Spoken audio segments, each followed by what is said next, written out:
દોસ્તો આજે એક સિમ્પલ ડાઉટ ક્લિયર કરીએ. શું ફ્રૂટ અને ફ્રૂટ જ્યુસ બ્લડ શુગરમાં વધારો કરે છે? હા, બિલકુલ વધારો કરે છે.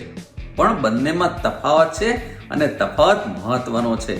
આખા ફળોમાં નેચરલી ફાઈબર હોય છે અને આ ફાઈબરના કારણે શુગર ધીમે ધીમે સ્લોલી એબ્સોર્બ થાય છે, એટલે કે બ્લડ શુગર ધીમે ધીમે વધે છે. એટલે લો જીઆઈ ઇન્ડેક્સ ફ્રૂટ્સ જેવા કે એપલ, બેરી અને ઓરેન્જ તમે સેફ પોર્શનમાં લઈ શકો છો. પણ ફ્રૂટ જ્યુસમાં ફાઈબર 0. ફ્રૂટ જ્યુસ બેઝિકલી એક લિક્વિડ શુગર છે. એક ગ્લાસ ઓરેન્જ જ્યુસમાં 3 થી 4 ઓરેન્જ જેટલી શુગર આવી જાય. રિઝલ્ટ શુગરનો રોકેટ જો સડન સ્પાઇક.